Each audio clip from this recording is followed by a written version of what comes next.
আমি ব্যক্তিগতভাবে খুব যে ধরেন প্র্যাকটিসিং মুসলিম সেটা আমি দাবি করতে পারি না, তবে ইসলামকে অনেক বিশ্বাস করি অন্তর থেকে। হয়তো অনেক কিছু আমি করতে পারি না, বাট আমি বিশ্বাস করি ক্ষমতা, ইজ্জত, এই দুইটা জিনিস আল্লাহর তরফ থেকে আসে। ধ্বংস, পতন, এটাও আল্লাহর তরফ থেকে আসে। কথা আছে জয়কালে ক্ষয় নাই। দেখেন, একসময় ডক্টর ইউনূসকে সুদখোর অথবা আরো বিভিন্ন নেগেটিভ মন্তব্য করে সারা বাংলাদেশের মানুষের কাছে রোষানলে পড়েছিল আওয়ামী লীগ সভানেত্রী শেখ হাসিনা এবং আওয়ামী লীগের নেতাকর্মীরা। তখন মনে হইতো যে সবার কাছে যে কেন আসলে আওয়ামী লীগ এত বেয়াদবি করে এত বড় একটা ইন্টারন্যাশনাল ক্যারেক্টারের সাথে, ডক্টর মোহাম্মদ ইউনূসের সাথে। বিএনপি, জামাত থেকে শুরু করে বাংলাদেশের প্রত্যেকটা রাজনৈতিক দল এই ব্যাপারটাতে সোচ্চার ছিলেন। কিন্তু যেই ডক্টর ইউনূস ক্ষমতায় বসলেন, তার এই যে নোবেল পুরস্কার বা তার যে জায়গাটা, বা সাংবাদিক ইলিয়াসি দেখেন ডক্টর ইউনূসকে সুদখোর, ভদ্রচোর, সেলফিশ, পিনাকি সহ যেভাবে ফাইনালি আজকে যে বক্তব্য আপনার চরমোনাই পীর সাহেব দিচ্ছেন, ডক্টর ইউনূসের ইজ্জতরা দিন শেষে আসলে কতটুকু থাকবে, আগামীর বাংলাদেশে কতটুকু সম্মানিত হবেন, এটা একটা প্রশ্ন কিন্তু দেখা দিয়েছে। এক একজন হুমকি ধামকি দিচ্ছেন। পিনাকি বলছে যে এখন পুলিশ আর্মি নিয়ে ঘুরেন, কিছু কইতে পারে না, ক্ষমতাতে সরেন, দেখবেন কেমনে ঠাপাই। শব্দের ব্যবহার দেখেন। সাংবাদিক ইলিয়াস একই ভাষা ব্যবহার করছে যে তোমারে রাখছি কেন, এই কারণে। এখন চরমোনাই পীর কি বলছে দেখেন, এখানে নোবেল পর্যন্ত বিতর্কিত হয়ে যাচ্ছে। প্রধান উপদেষ্টার বর্তমান সরকারের সমালোচনা করে প্রধান উপদেষ্টা ডক্টর মোহাম্মদ ইউনূসকে নিয়ে আপনার বাংলাদেশ ইসলামী আন্দোলন বাংলাদেশের নায়েবে আমির চরমোনাই পীর ফজলুল সাহেব বলছেন যে প্রধান উপদেষ্টা ডক্টর মোহাম্মদ ইউনূস বৈষম্য সৃষ্টি করেছেন। দরকার ছিল তার পরিষদ নিয়ে বিদেশ সফর করা, কিন্তু কিছু দলকে, এর মাঝখানে এনসিপির তো নিবন্ধনও হয় নাই, কিছু দলকে নিয়ে বৈষম্য সৃষ্টি করেছেন, অন্যদের বৃদ্ধাঙ্গুলি দেখেছেন। এই কথাটা কিন্তু সত্য। ডক্টর ইউনূস কি বিএনপি, জামাত এবং এনসিপির প্রতিনিধিদেরকে সেখানে নিয়ে যাওয়ার কোনো যৌক্তিক কারণ ব্যাখ্যা করতে পারবেন? এই তিন দল ওনাকে হ্যাডন দেখায়, চিপায়, উনি চিপায় পড়েন। তো যার কারণে ব্যালেন্স করার জন্য সেখানে গিয়ে ডিম টিম না খাওয়ার জন্য সামহাও একটা পরিস্থিতি তৈরি হয়েছিল মাহফুজের সাথে, তিনি তাদেরকে নিয়ে গেলেন, নিয়েও তো বিতর্কিত হয়ে গেলেন আক্তারের ডিম ডাম খাওয়া নিয়ে। এইটা 100% একটা রং ডিসিশন ছিল।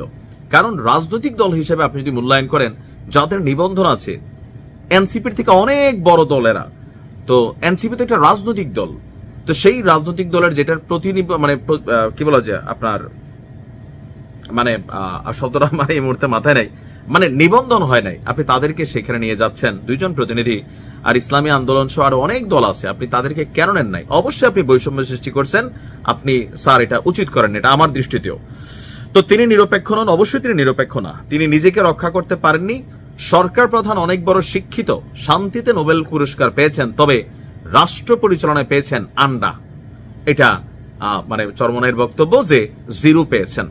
গতকালকে আপনার একটা প্রোগ্রাম ছিল ফরিদপুরের বলমারিতে, তো তিনি বলছেন দেশে কিছু দালাল জরিপ প্রতিষ্ঠান রয়েছে, তারা তাদের খেয়াল খুশি মতো রিপোর্ট প্রকাশ করে। এটাও সত্য, যেই সরকার ক্ষমতায় থাকে এই সরকারকে দেখায় দেশের 90% মানুষ আপনারা চায়। যেমন ডক্টর ইউনূসকে নিয়ে দেশের 78% মানুষ নাকি স্যাটিসফাইড। মানে ওই 78 কারাই জরিপ করে? আমরাও প্রশ্ন করতে চাই, তিনি গত এক বছরে বাংলাদেশের মানুষের অন্তর্জয়ে কি কাজ করছেন, কিসের সংস্কার হয়েছে? আসলে কিছু মানুষ পয়সাওয়ালা হয়েছে, আবাঙ্গাইলাররা ধরেন জাতি উঠে গেছে, টাকা পয়সা কামাইছে, ধান্দা করছে। ওনার এই পরিষদের মধ্যেও অনেকে আছে যারা বিতর্কিত হয়ে গেছেন। দেশের 78 মানুষ এই সরকারকে নিয়ে নাকি স্যাটিসফাইড, এটা আমারও বিশ্বাস হয় নাই। চরমোনাই পীরের এই বক্তব্য সঠিক। রিপোর্টে তিনি বলছেন যে প্রকৃত রিপোর্ট তারা করে নাই, জরিপ প্রতিষ্ঠানগুলো তারা রিপোর্টে লেখেন নির্বাচন ইসলামী আন্দোলনের কোনো ভোটই নেই, মানে কোনো পার্সেন্টেজ নেই, জরিপকারীরা দালাল। তো তিনি বলছেন যারা ক্ষমতায় ছিল এতদিন, মানে এখানে বিএনপি সহ অন্যান্য দলগুলোর তারা কি বলা হয়েছে ধরেন সমালোচনা করেছেন, কিন্তু চরমোনাই পীরের এই যে বক্তব্য দেখেন, তারা একটা বিশাল অনুসারী, তারা কোনো কারণ ছাড়াই কয়েকদিন পরে ডক্টর ইউনূসকে হয়তো এরকম বিভিন্ন নামে টাইটেলে নিয়ে আসতে পারে। তাহলে দিন দিন মানুষের কাছে মনে হইতে পারে একটা সময় এসে যে আওয়ামী লীগ আর অন্যায় করছে কি, ডক্টর ইউনূসের সাথে আওয়ামী লীগ অন্যায় করছে কি?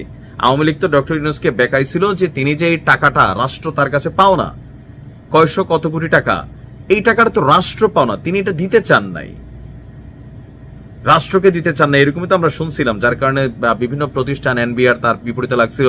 তিনি ক্ষমতায় বসার সাথে সাথে 100 কোটি টাকা মাপ পেয়ে গেলেন, বিভিন্ন ধরনের অ্যাডভান্টেজ নিলেন।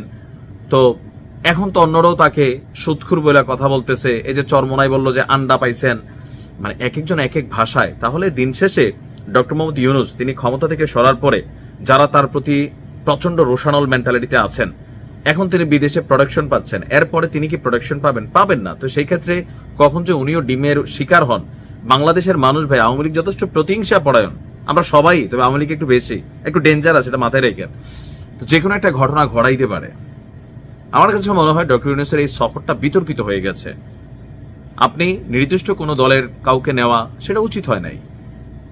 সরকারি সফর সরকারি ব্যক্তিরা যাওয়া উচিত ছিল। যাই হোক, আসলে কি ঘটতে যাচ্ছে, মান সম্মান ইজ্জত আল্লাহ কতটুকু কার রাখে, একটু কনফিউশন তৈরি হচ্ছে আস্তে আস্তে। ভালো থাকুন।